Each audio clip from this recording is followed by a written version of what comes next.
Hi, I'm Brian Owen from ShopBot Tools, and we're here at the AWFS Conference in Las Vegas this week showing off our V2 Desktop MAX ATC.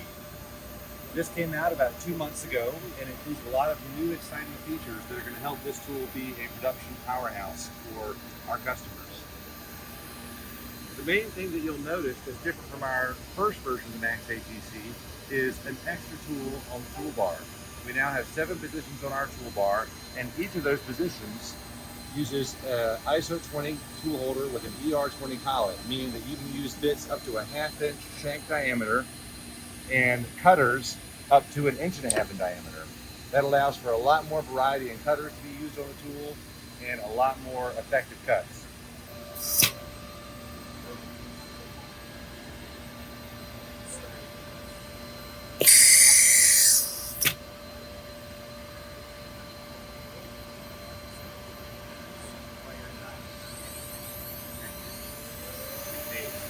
The project we're working on here at the show this week is a raised panel door. This show is all about cabinet making.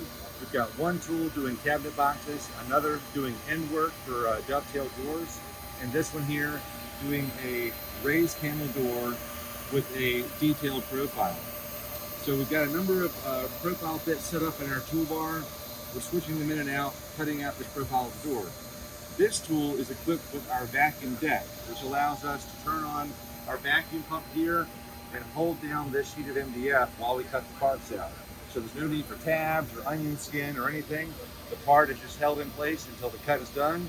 We turn the vacuum off and we can pull the part off the tool and it's ready to go. We have some other options for decks on this tool as well. We also have an aluminum T-slot deck.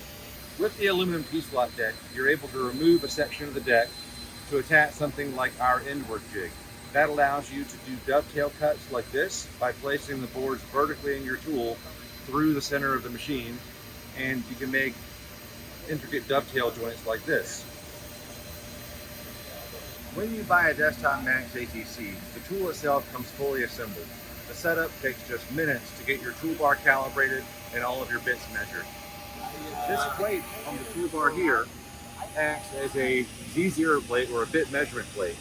The tool will automatically touch off each of your bits to this plate and record their lengths so that when you change tools, the Z height is set automatically.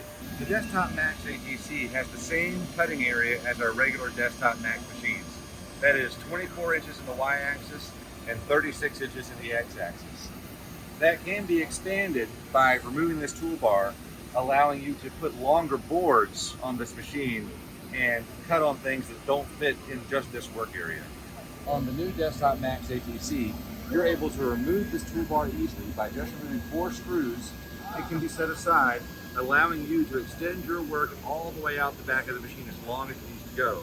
That allows you to do tiled cuts, where you do a cut on one portion of the material, then you move it through and continue doing more cuts. Or you can just use larger material with this machine. The Desktop MAX ATC has the same 5.5 inch Z-axis travel that our Desktop MAX and regular desktops have. However, if you want to use longer bits, you can actually remove this top deck and install a lower deck that is 4 inches lower than the normal deck. That allows you to put thick pieces of wood in there, up to 9 inches thick, and be able to cut on top of that wood or use longer bits to cut all the way through thick material. One other option for your Desktop MAX ATC is to add on this work stand. You can mount your tool directly to it. You can add casters to a work stand so you can roll it from place to place. And you can also add a full enclosure that fully encloses the tool with an interlocked door that will automatically shut the tool down if anyone opens the door. One important thing to remember when you're looking at an automatic tool change machine is that the mechanisms in the spindle are all powered by compressed air. So it's important when you buy an ATC to get a hold of a compressor that can supply consistent 90 psi at 4 CFM. The drawbar, which is what picks up and drops off the tool, is powered by that compressed air that you supply to your machine. And that's what allows it to change tools.